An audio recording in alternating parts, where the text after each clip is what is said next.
come a long way from the Averex. From the days when we had to make the waist stretch. Now it's Vacherons and all the Marpa K sets. You wanna get money with me? Say less. Say less. Say less. You wanna get money with me? Say less. What's poppin', people? Welcome to Say Less with Kaz. It's just me today. Solo vehicle. Low, sick, Rosy, busy. But here I am, solo, on a Friday, giving you some good podcast content. Well, it's not Friday. It's Monday if you listen to this now. But it's all good. I'm not going to waste a single second. Zero fat, zero nastiness. We're going all the way in. Start from the top. The biggest talk in daytime radio, morning radio, hip-hop radio has been the just hilarious LaRosa, quote-unquote, workplace beef. Now, if you aren't familiar about what happened so far, Just Hilarious was initially brought on to the Breakfast Club as the new third seat, replacing the wonderful Angela Yee, sitting next to DJ Envy and Charlamagne the God of the Breakfast Club, legendary morning show for damn near over, almost coming on 2 decades now, but over a decade and a half together. And Just Hilarious happened to get pregnant right after that. I mean, hell of a timing, you know? And then you don't want to say somebody could lose their position or lose their job over pregnancies or having to live a life and becoming a mother. That's absolutely ludicrous. So as, Jess was handling her mama business, here comes Low and Rosy, who of TMZ fame previously, very accomplished journalist, broadcast journalist, very smart, very wise, and pretty much took over the Just with the Mess segment. And many people, whether it's online, whether it's in real life, all had something to say about how great of a job Lauren was doing and what people had to say about Just Hilarious. Credit to Charlamagne and everybody for making this whole thing, putting this whole thing together, because as soon as I saw the rumblings and the tumblings and the chat and all that type of stuff, I'm like, man, this dude watches a ton of pro wrestling, because this seems like some heat. It seems like a storyline brewing, because instead of letting it all brew backstage or off camera, no, they brought these two together and settled it like any normal, wise radio station would, and that is by handling it on the air. Just Hilarious had what she had to say. Low and Rosy said what she had to say. It was back and forth. People who watch the show every day or listen to the show every day all sort of heard like, damn, maybe Jess got a little beef with him. She's throwing little side marks, and Lauren is doing the thing that, people do when they try to not clown you, but pretty much, kill you with kindness, kill you with class. It's like, all right, how is this whole thing going to resolve itself? And how it resolved itself this week was absolutely a pure stroke of genius. First off, it dropped the music video, which is what anybody would do in this situation. The job is mine. Just Hilarious, Low and Rosy, in the wonderful iHeart Studios. If you've never been there, looks real sick. And they did a whole sort of music video, sort of clowning the entire situation, but doing what anybody does when there's some drama going on in the workplace, especially if the part of the gig is talking to cameras, into microphones, into the airwaves. Gotta make that content. Content ain't gonna make itself. And on top of all that, Low and Rosy was announced this week that she will be hosting a brand new podcast under the Black Effect Network, ran by Charlamagne the God, which was just a super layup right there. A super layup. I mean, it's an embarrassment of riches right there. And folks that were making those type of calls, the people that were in charge of doing what needed to be done, did what had to be done, right? You got two extremely talented, popular people. You had Lauren, who I don't want to say she was plucked from obscurity, but as far as social media notoriety is concerned, Jess Hilarious definitely was somebody who had much more of a social media platform, social media presence. But Low and Rosy has been around the block more than a few times as far as, being somebody of substance and someone who has been in the journalism game for a long time. And when you're doing a show like The Breakfast Club, especially around this time where, yes, when you got the mess and you got the tea and you got the keying and all that type of stuff, that is good to have on his show. But also, a lot of very interesting stories going on in hip-hop. A lot of very serious stories going on in hip-hop. And it's not just something that you can just leave to the whims of keying and tea and talk. You need people who can really do research. You need people who have actual resources. You need people who can actually and factually do the job of telling and getting to the bottom of the truth. A thing that gets lost a lot in hip-hop media now these days. It's funny. A lot of times I talk to Charlemagne, and his favorite quote when it comes to any of these things is, a lie makes itself around the world before the truth gets its chance to put his pants on in the morning.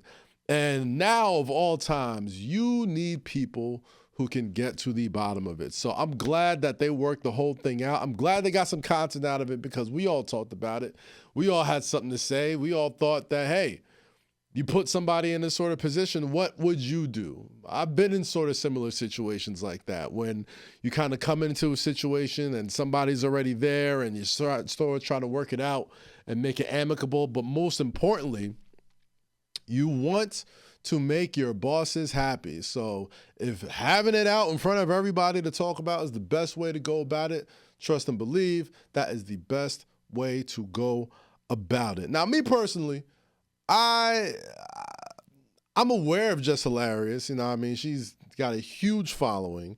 But to say that I was somebody who was like super familiar with her work and all that type of stuff, like I'd be lying, right? Like I'm not that tied into it.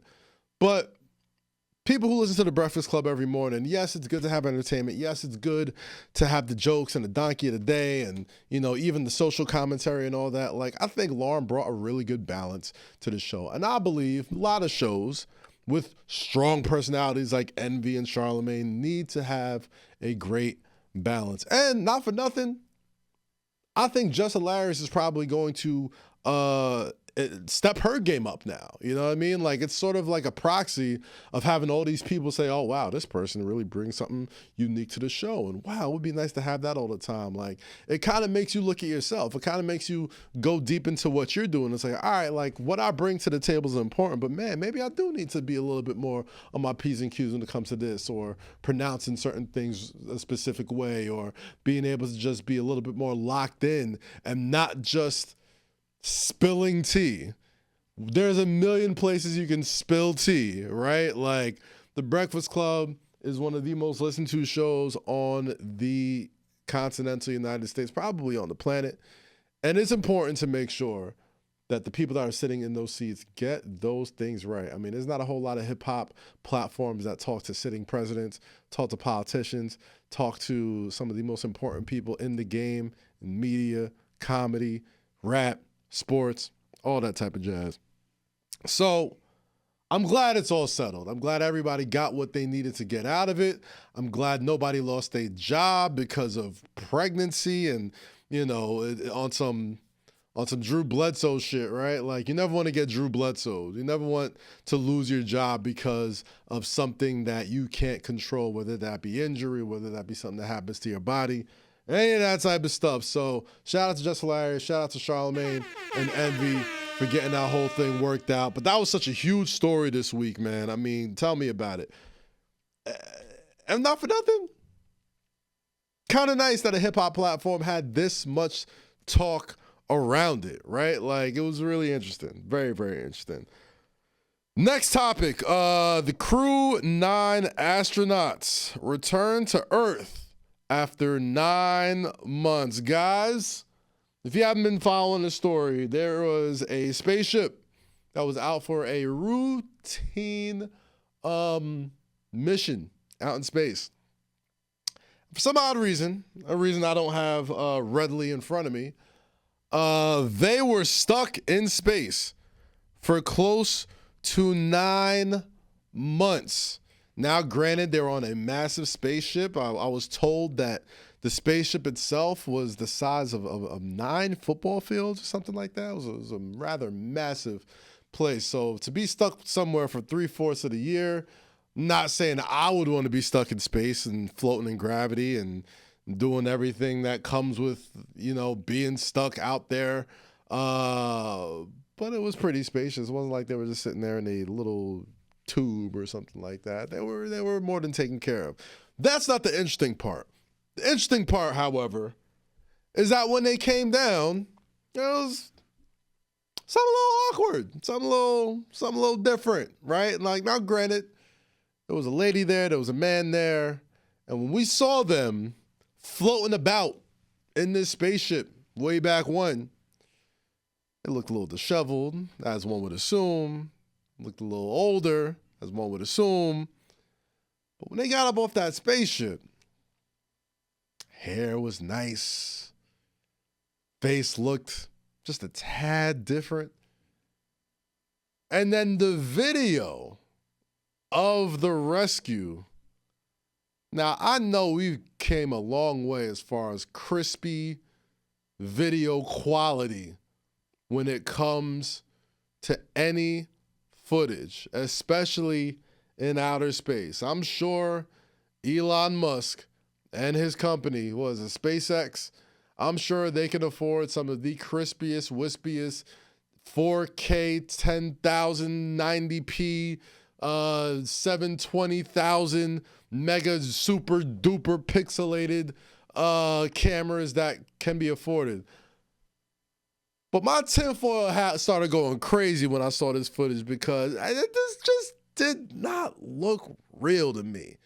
It didn't look real. Remember that lady that hopped out of that airplane and was like, I swear that motherfucker back there is not real. And everybody thought that lady was crazy.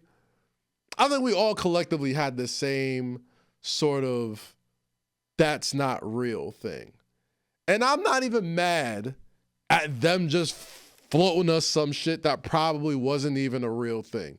Because that's been happening literally, and I mean literally, all year long. There was news that came out that it was confirmed that the building of the pyramids had like silos underneath it that like maybe looked like, I don't know, some massive forward-thinking technology that definitely could not have been available at the time we all thought the pyramids were created.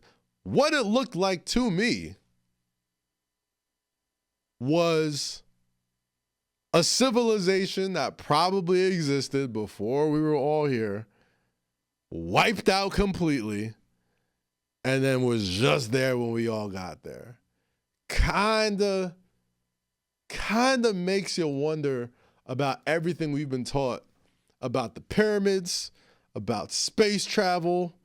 I mean, gosh, there was also news. Let me make sure I get this right, because we're in conspiracy corner now. We're gonna put my tinfoil hat on as quickly as I possibly can. I want to get this right. Unsealed CIA documents claim that the Ark of the Covenant was discovered by the CIA in the 1980s, and the CIA conducted experiments with individuals who were powerful psychics and were able to locate this holy relic via astral projection. All right. Bro, what are you talking about, man? Let me tell you something, bro. The wild shit about all this is I'm not making any of this up. You can Google all this stuff. This stuff is in the news. It's all available for you to see. But I'm just going to be honest. Nobody gives a fuck. Nobody gives a fuck. I mean, aliens were pretty much confirmed this year. They're like, yeah, there's aliens. They out here. Okay. Oh, yeah, this holy relic right here that was carried by Moses and all this type of stuff. Yeah, we found that in the 1980s. In the 1980s? What? Pyramids got some silos. Let me make sure I got this. Make sure I got this right. You know, I got to make sure my conspiracy brothers is on the right path. But let me just make sure I'm getting my pyramid conspiracy thoughts correctly. All right. Scientists claim massive underground structures beneath the Giza pyramids. Now, what it says here, radar scans reveal a massive underground complex beneath the Giza pyramids. Was it an ancient power plant? We don't know. Ground penetrating radar tech just revealed what many of us have been saying for years, that the pyramids of Giza aren't just tombs, they're part of a lost ancient energy system. Scientists Corrado Malanga and Filippo Blondi scanned the I'm butchering these names, pyramid using synthetic aperture radar. And what they found is mind-blowing. 5 massive structures hidden underground, spiral pathways descending nearly 650 meters deep, 2 gigantic cube-shaped chambers 80 meters wide buried beneath the plateau. The underground labyrinth stretches 2 kilometers beneath the pyramids, and here's where it gets wild. These formations match theories from Nikola Tesla and Christopher Dunn, who said the pyramids were built to harness Earth's natural energy. What if the ancients knew about frequencies, vibrations, free energy? What if they've been hiding the real purpose of the pyramids all along? Not tombs, technology, power, energy. All of the craziest shit that you've ever believed, that some dude on Penn Station with a long beard and a dirty face that was just rambling to you about years and years and years ago. All this shit is all being proven to be true. And for the most part, nobody on the world gives a fuck. How many movies have we seen over the years where all this wild shit is happening in the country, in the world? And everyone's like, oh, well, you know, it's just... And you're watching the movie. You're one of those dudes. You black. I'm sure if you're watching this, you black. And you've been in the movie theater. And what do you do when that shit happens? You idiot. Why don't you listen to this guy? This guy's telling the truth. It's happening as we speak. So you want to tell me about all these things happening? Where did I even start this thing? The Crew 9 astronauts coming down from Earth after spending 9 months over there. And they all good. All Gucci. Hair pressed. You know what I mean? Skin exquisite. Looking phenomenal. But I can't believe that the shit that we just been getting fed on our TV screens, man. Who the hell knows? Let me take off my tinfoil hat before they come and get me, pull me out of my room. You've been spreading this type of stuff. Please. Oh, all right, Marvin. That's scary. Don't scare me like that, buddy. Don't scare me like that, brother. Solange updated her profile pic yesterday after Kanye West's latest rant. I don't know if you could see it, but Solange has the meme with the little gun pointed at it. I don't have too much information about that, so I'm just going to skip right through that. We getting into sports now, baby. Detroit Pistons, led by Cade Cunningham. Is it time to put some respect on the Detroit Pistons name? The Detroit Pistons are a once proud franchise, 2 NBA championships led by the Bad Boys. Also got another championship in 2004 when they defeated one of the greatest, in name anyway, teams in Laker history that featured Karl Malone, Gary Payton, Kobe Bryant, and Shaquille O'Neal in one of the most shocking finals upsets of all time. And now the Bad Boys are back, led by Cade Cunningham, number 1 overall pick just a few years ago, one of the top high school prospects coming out of Mount Verde Academy a couple of years ago. Shout out Coach Boyle.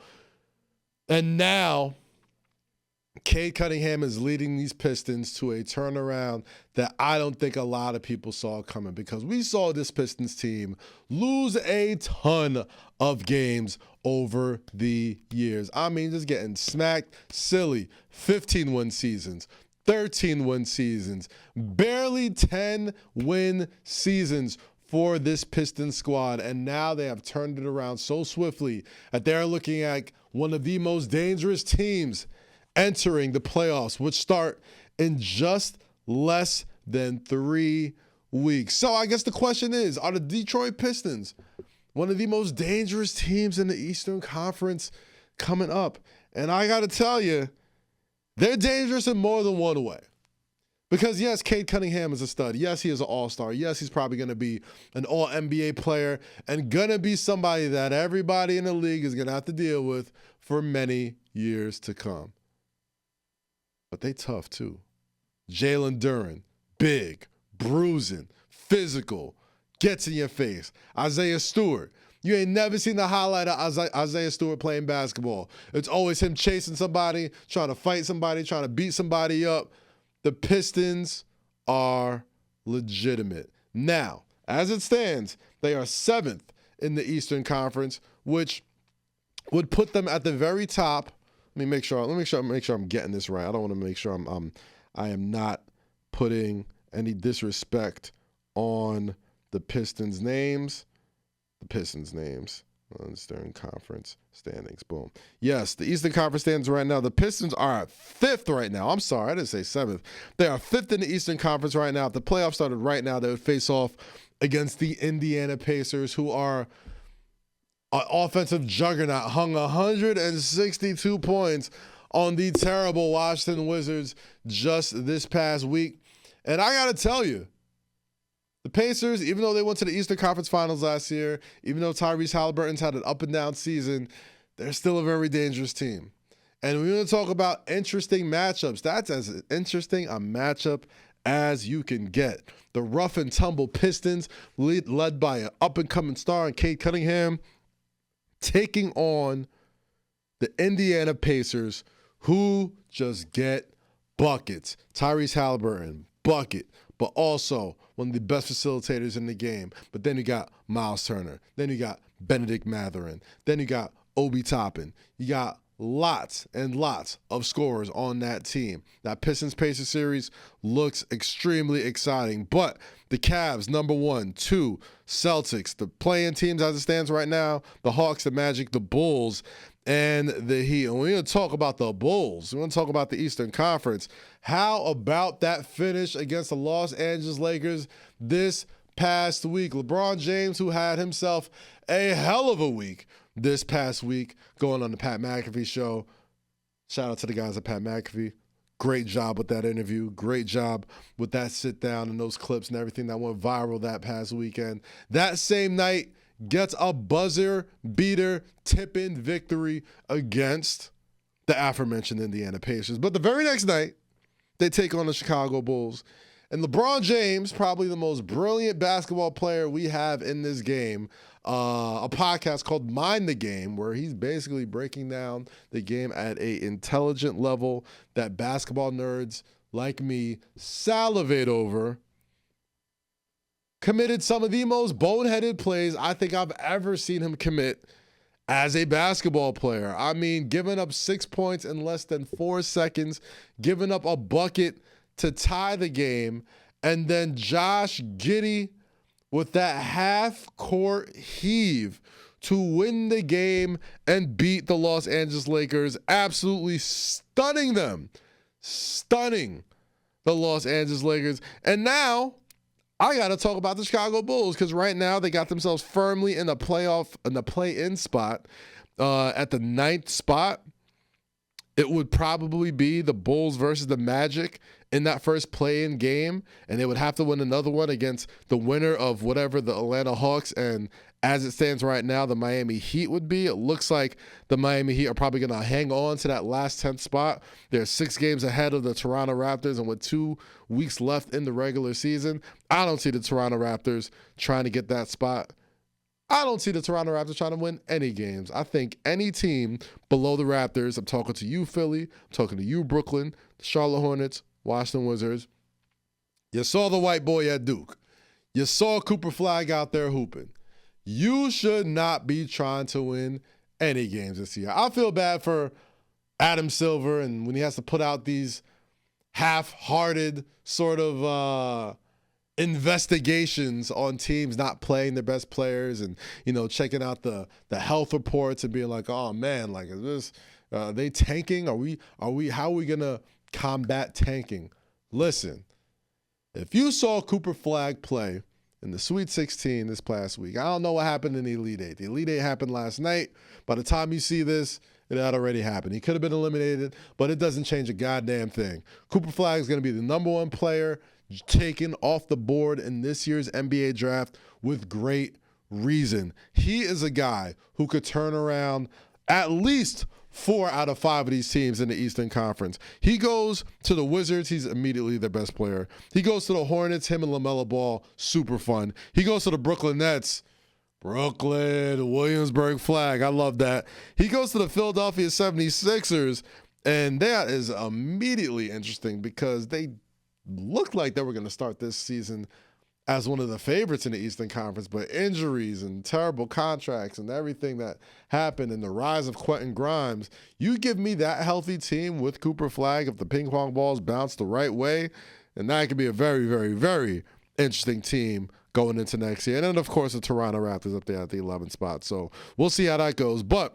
the Chicago Bulls have quietly, and I mean quietly, climbed their way back into the mix of the Eastern Conference playoffs. And when you talk about a lot of these teams, now everybody has been talking about the Cavaliers and the Celtics. It's a two-man race. The Knicks can't beat them. The Pacers, nobody believes in them. The Pistons, they're just getting here. The Bucks, Damian Lillard is hurt. The Hawks, nobody is really seeing the true interest in any of these Eastern Conference teams, but there's a youth movement happening. I think outside of the Cavs, Celtics, and Knicks, who feel like they have a pretty set core when it comes to players, the rest of these teams, man, they're young, they're fun, and they're going to have an influx of talent as far as the NBA draft is concerned next year. Because Cooper Flag is very good, but so is Ace Bailey and Dylan Harper from Rutgers. So is VJ Edgecombe from Baylor University. Derek Queen from Maryland. Very stacked NBA draft this year. And I hate saying stacked because you just never know what these guys are going to do when it comes to the pros. Everybody's situation is different. But Cooper Flag is what we call special. I hate throwing around the generational word. Generational is such a... we just throw that word around to anybody right now. But Cooper Flag is in the midst of one of the greatest seasons I've ever seen a Duke player have. He put up 30 points, 3 blocks, 6 rebounds, 6 assists in his Sweet 16 this past weekend, and he looks like... And every time I've seen him, he just looks like a guy you could just drop into an NBA floor right now and contribute. You remember last summer, right before the Olympics, when everybody was, putting together the select team and the team that includes the Avengers, Kevin Durant, LeBron James, Stephen Curry, all those guys. And everybody after that select team, that select game was like, that kid Cooper Flag could play. He had some moments over there. He looked like he could really play. Add another year to that. That kid, who should be a high school senior right now, he classed up just to start college early. And he is far and away the best player in college basketball. Don't know what happened last night. We're taping on a Friday. He could be well on his way to a Final Four in San Antonio as an 18-year-old, and definitely has the whole world in front of him. So when you talk about new kids on the block, this new fresh blood of talent, yes, Cade Cunningham, #1 overall pick, leading the Pistons to being one of the most exciting and intriguing teams in the Eastern Conference playoffs. But don't sleep on the rest of that conference, especially if they land one of these studs in this upcoming NBA draft led by Cooper Flag. Speaking of young studs, there's been lots of talk. Obviously, if you watch 7 p.m. in Brooklyn, myself, Carmelo Anthony, Rudy Gay, Monica McNutt, Dwayne Wade last week, we had a whole lot to talk about when it came to Bronny James. Now, I am not going to belabor what we've all talked about the Stephen A. and the LeBron of it all. I'm sure if you want to talk about that, there are plenty of platforms for you to choose from that are going to talk about that to death. What I'd like to talk about is the product on the court, is what happened with Bronny James, getting some meaningful minutes with no Luka, no LeBron, pretty much a B team, C team really, of the Los Angeles Lakers taking on the Milwaukee Bucks, and Bronny James looked like he belonged. Crossed up Giannis, even though he lost the ball a little bit. I said I compared him to, remember Dragon Ball Z back in the day when Goku was fighting Piccolo? Goku was fighting the Ginyu, not the Ginyu Force, the first couple Saiyans, right? What was it? Raditz, yeah, Nappa, Vegeta, all those guys. The first Saiyans came through, and Goku's trying to handle business. He's daddy and trying to handle it down or whatever. And then little Gohan is sitting there like, leave my daddy alone. And he headbutts Raditz, and everybody's like, oh, shit. I didn't even know you had that in you. That's what I thought of when Bronny James hit Giannis with the beep, beep, got across of him, had him beat, lost the ball.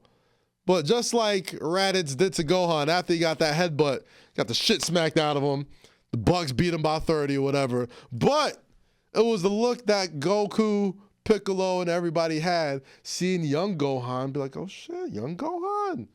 I didn't even know that had that in you. The potential.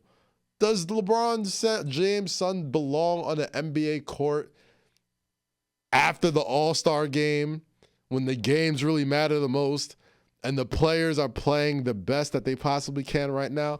Probably not. But to act like you can't see the potential that this kid's had, and obviously your people are going to be like, oh, he's the 55th pick. Why we keep talking about this kid? Nobody gets this much attention, yada, yada, yada. If we're going to do all the negative about his way of getting into the league, you gotta, and I mean you have to, talk about the positives also when the positives happen. So give it to Bronny, man. Had a decent game. Was it 17 points? Had a couple threes, had a couple step backs. Had some moments there. He had some moments. And what do you expect from a second-round pick in the NBA? They're going to have moments. They're going to have glimmers of like, okay, there's something there. Give him a summer. Give him a run in the summer league. Give him some time to put some more muscle on them, mass on him. And let those genetics kick in, man. Once the genetics kick in, man, Bronny, I don't know if he's going to be an all-star, but I'm fully comfortable believing 3 years, he'll definitely be a starter in the NBA. If he keeps going at this pace, he'll definitely start some NBA games, 1,000%. I have zero doubt in that. Crazy week of hip-hop news. Feels like the chickens is coming home to roost when it comes to everything going on in hip-hop. The stories of Big U and the LA politics and the street politics of everybody sort of coming to light.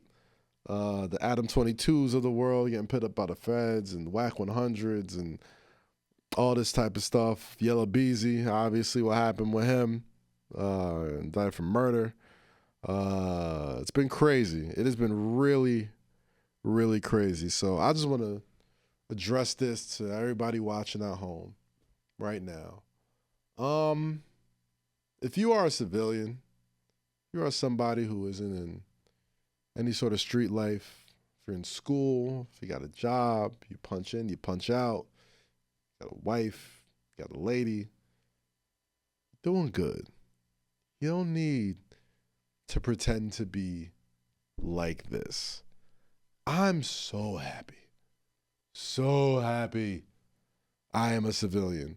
I'm so happy I do not need to adhere to the rules of the streets. If somebody robs me, I call the police happily.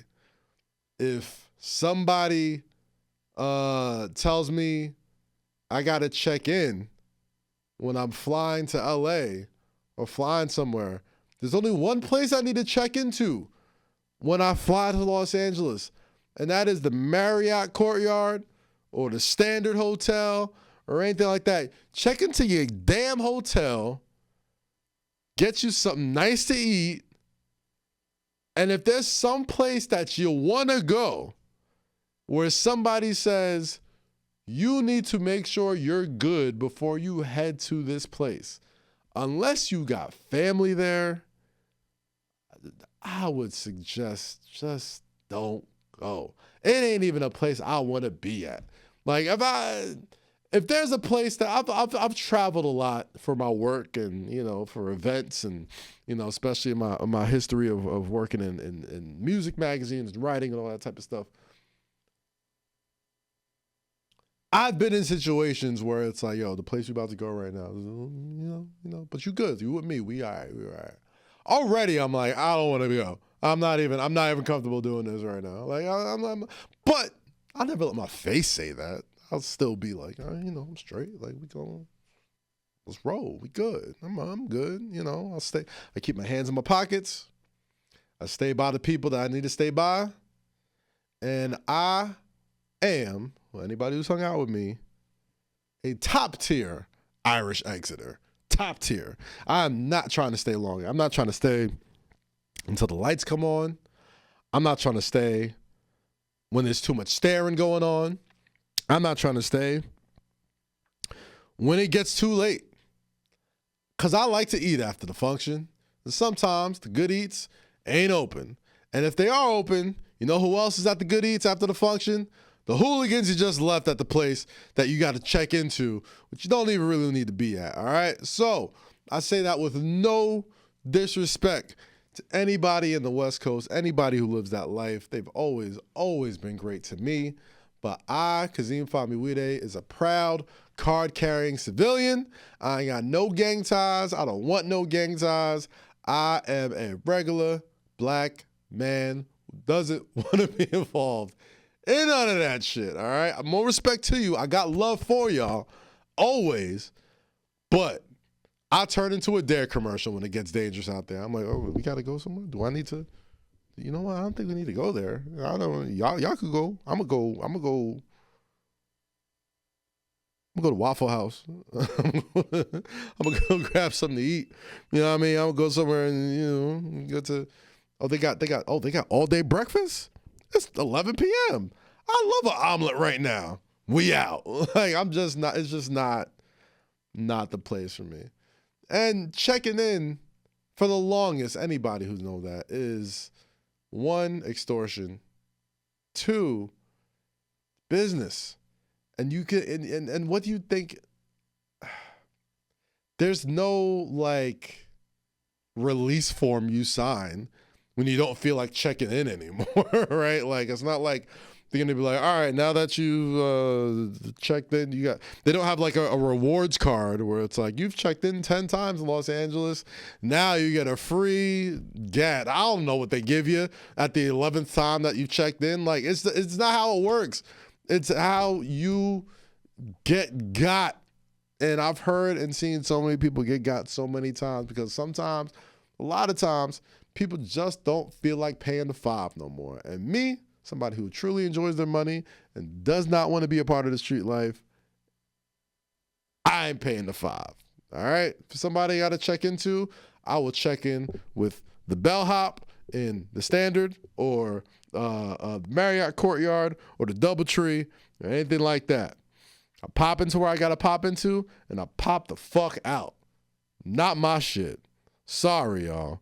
No disrespect to anybody. Please don't take this as disrespect. But that's the life you live. Live it. Live it all the way. Just ain't for me. Guys. We got a lot of new music to talk about. Shout out my brother Wale. Dropped that new Blanco. Fire. Nav and Metro. New music from them. Wiz has been flooding the streets with tons of music. He just dropped some shit with Chevy, which is fire. Leon Thomas and Chris Brown, that Mutt remix. Dirk.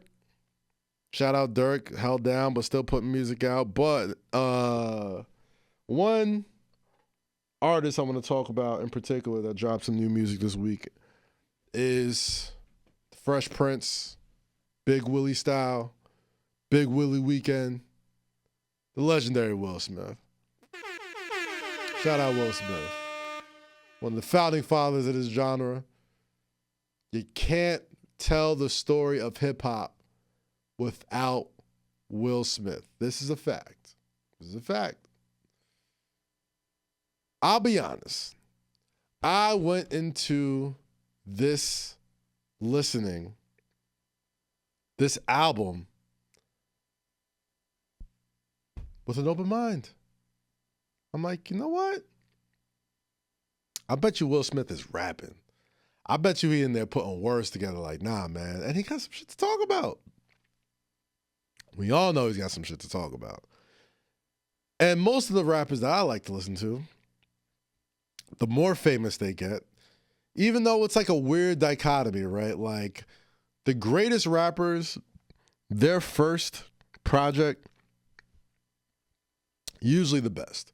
It's when they're at their hungriest. It's when it's their most pure, when they don't really have anything to lose and everything to gain. And they're basically just like, man, like this is the album of my life. I took my entire life. Some of these rappers, literally, some of their first bars that they ever put together, the first songs that they ever made that made them feel like something that they can do for a living is on that first album. So it's always easy to love that first album. But in the same vein, me personally, I'm always interested in hearing the I'm Rich album, that I've done everything album, that I'm in the newspaper all the time. I can sneeze and it's a headline on TMZ album, right? And there's only a handful of people that can really pull that off, right? Jay-Z, Eminem, Lil Wayne, Kanye West, Drake. You know what I mean? Like people that are just mega famous. Rappers are famous. But there's just a handful of dudes that are just like, oh, you are mega famous. Like, you don't need to do this. So that's why I was really interested in this Will Smith album, because I was going to give it a non-judgmental ear. Boy, was that shit trash. I ain't gonna hold you. I ain't gonna hold you. Like, I love me some Big Will, right? Like, I love that he had the hunger to get in the booth off the rip. Like, I love that he had the hunger to put words together and rhyme and do the thing that brought him really all this success. Yes, the movies are everything. Yes, Fresh Prince of Bel-Air, legendary. Yes, he is Black Hollywood royalty. But don't get it fucked up.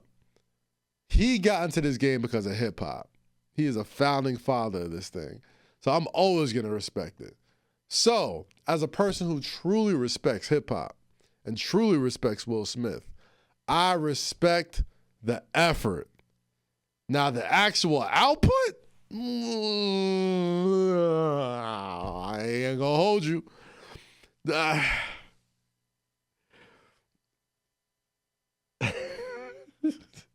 All right, the intro, right? Like, there's a first song where he's basically doing what I'm talking about, right? Like, basically has a bunch of voices saying all the things that he's probably going to hear. Like, oh, well, you know, he got Jada Pinkett. Oh, why do I want to listen to him rapping? Oh, he's rich. Da-da-da-da-da. All of these stories, all of these things. It's a hard listen. Like, it's a tough listen. I don't know. Like, I don't know what I expected going in. I don't know if I thought he was just going to be like, yo, I'm just going to go straight to the roots. I don't know if I'm just going to make some fun good rap, but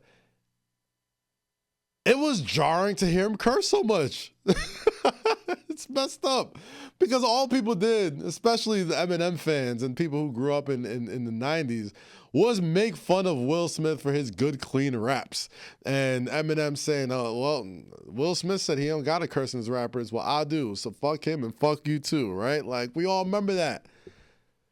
So Will Smith kicking off his album, cussing up a storm. I'm like, whoa, brother, if I wanted to hear you curse, I paid $20 at the theater to hear you be Mike Lowry and, and you know what I mean, do your thing over there. Or if you're about to blast the alien's head off, I would gladly pay the $20 to hear you cuss. when I put the headphones on and just hear the F's and the B's, I'm just like, what? No. Fresh Prince? Like, you don't need to do that. I would have, listen, I know the grift. I know the hook of it was probably like, yo, yeah, he's going to talk about Chris Rock. Yeah, he's going to talk about his marriage. Yeah, he's going to talk about his kids. Yeah, he's going to talk about all this stuff. But he's going to curse too. Dun, dun, dun, dun. Yes, he's going to curse too. Excellent in practice. An actual output again. Oh, it was weird. It was weird. It was awkward. It was like walking into your parents having an argument when you're a kid and it's like, oh my God, daddy doesn't talk like this when we go to school or anything like that. It was just I'm not saying Will Smith's a dad or my dad or anything like that, but I just wasn't prepared for it. Like, I knew he was gonna curse. I knew it the second he said he was dropping an album. Check my tweets. I'm like, yo, Will probably gonna be rapping his ass off on this. Watch, he probably got mad stuff to say. He's probably gonna talk shit to Chris Rock, which he did. And I bet you he gonna curse. And he did. And I didn't really like it that much. It was a tough listen. Will, you didn't need to do this. I love you. I love Will Smith. I love Chris Rock too. I don't know why I felt like I needed to say that.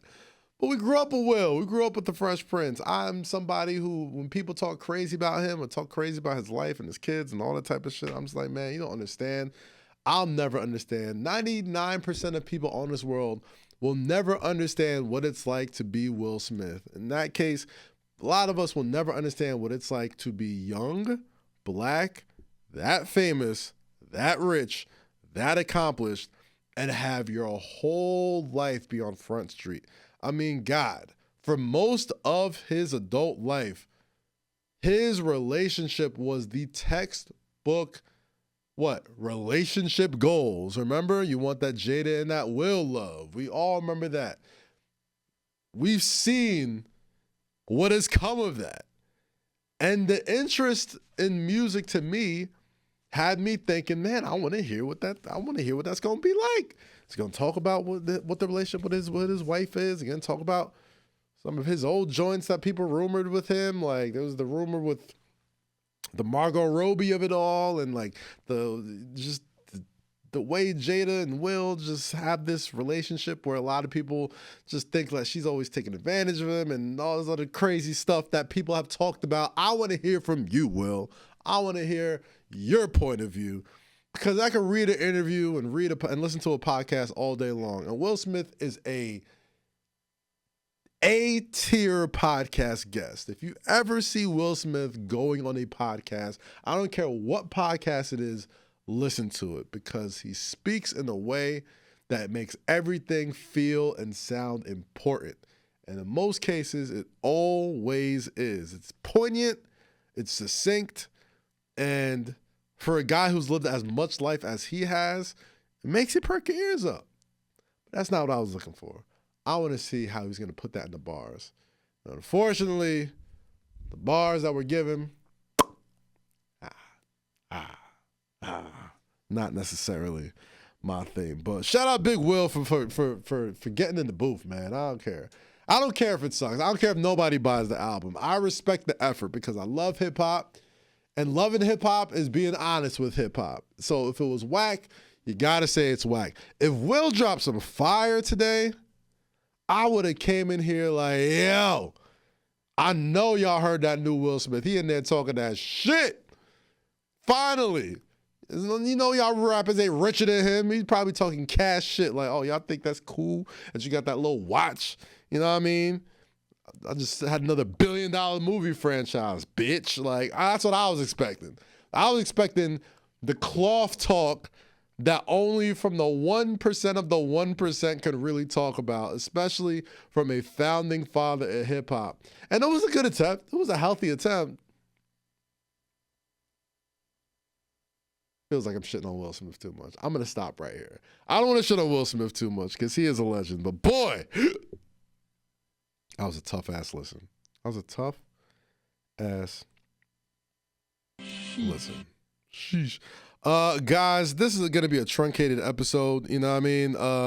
Obviously had lots to deal with today, but sometimes I just want to talk to you guys. I just want to talk straight to the camera and just be real with y'all, man. I never get to do this. All of my media efforts, whether it's through Ringer Wrestling Show, whether it's through 7 p.m. in Brooklyn, whether it's through this show, a lot of times I'm sharing the spotlight, sharing the chairs, sharing conversation, but I never get to just talk directly to you.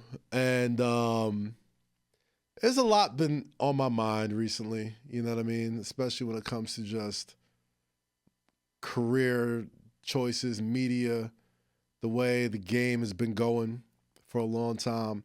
I have lots of friends who hit me up daily, weekly, monthly, just to either check in or see how I get to do all this type of stuff. And it's just like, it's a tough time, man. It's a tough time for anybody in media. So anybody who's out there getting it and really getting to it, I applaud you. I salute you, because it's hard out here, man. Like, it is tough.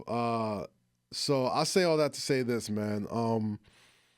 One thing I do is I always believe I'm an eternal optimist. I'm always going to do my best to look on the bright side of things and look at the things the way that I feel that folks will truly appreciate. Well, I appreciate. I appreciate every day. The moment I get up and I take breath in my air, breath in my lungs, and look at my girls and, you know, get them ready for school, like I'm blessed and I'm happy and I'm appreciative of every single moment. Anytime I get an opportunity to do something, I try to do it to my best of my ability. I try to go above and beyond. I try to make life easy for people on the other side of that camera, because I've been on the other side of the camera.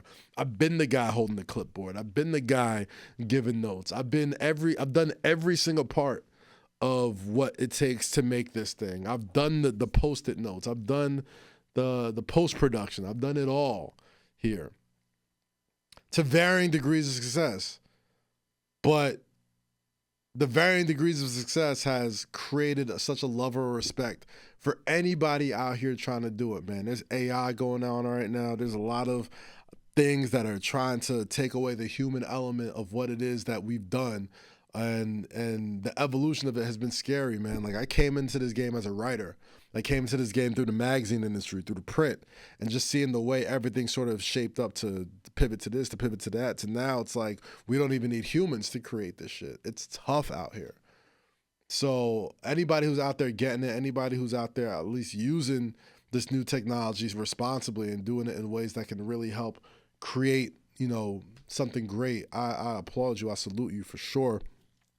And you know, just keep at it, man. Just stay on your pivot. Just stay on your pivot. Like, don't be so stuck in your ways that you feel like this way has to be your way, or it's your way or no way. Like, don't be that guy. Don't be that guy. Don't be afraid to maneuver.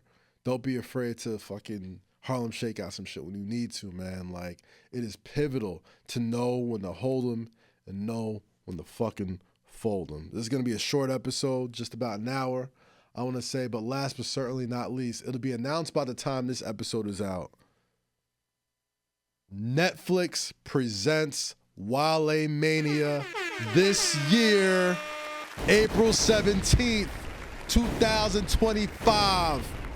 It's going to be insane. I've heard everybody talking about, man, WrestleMania weekend, it's going to be so nuts, but it's so expensive. It's so many of these things going on, what to do. How's it going to be fun? What are we going to do? Wale Mania for the past 10 years has held everybody in the wrestling and hip-hop community down, and this year will be no different. From the help of Netflix, for the help of our sponsors, it's going to be an incredible show. Favorite wrestlers out there, favorite artists out there, incredible performances, surprise performances. It's going to be so much fun. And if you're not going to Las Vegas, we'll have tons and tons of footage for you guys to enjoy all throughout the weekend. But if you are going to Las Vegas, get your tickets on Ticketmaster.com. Wale Mania 10, presented by Netflix. We've been going hard for the past 9 years. And on this 10th year, on the anniversary of it all, where it seems like we're at a fork in the road when it comes to this wrestling game and this hip-hop game and everything in between it. I know a lot of people have been wanting for me to speak about what's going on WrestleMania weekend and events that are happening and not happening. This is my statement right here. Wale Mania April 17th will be the most fun, popping event that Thursday. I stand by it. I guarantee it. And anybody who's been there before knows exactly how it's going down. And this year, it won't be no different. I'm not afraid. I'm not scared of nobody. I'm not backing down on my date. I'm not backing down on anything. Wale Mania Netflix. Shout out to my bro Wale. Shout out Jesse, Andrea, everybody out there. You got plenty more. They're not the only sponsor, obviously. It's gonna be lots of great food, great drinks. It's gonna be a good ass time. Bring your ass to Brooklyn Bro, April 17th in Las Vegas. I'll be there. Samantha the Bomb will be there. Hosted by our girl Big Swole, DJ Money, DJ Tommy Carlucci, our guest of honor, the charismatic enigma Jeff Hardy, will be honored there as well. And we got so many more people to announce, so many surprises, so many people that are coming. It's the most fun time of the WrestleMania weekend. Once that's done, then I get to really enjoy WrestleMania with a bunch of you maniacs. So come show love. Come say what's up to me. This has been a solo episode of Say Less today. Thank you so much for joining your boy. My name is Kazeem Famiwide, and like we always do at this time, stay free, stay safe, and always say less. We catch y'all next time, people. I'm out. Come a long way from the Averex, from the days when we had to make the waist stretch. Now it's Vacherons and all the Marpa K sets. You want to get money with me? Say less. Say less.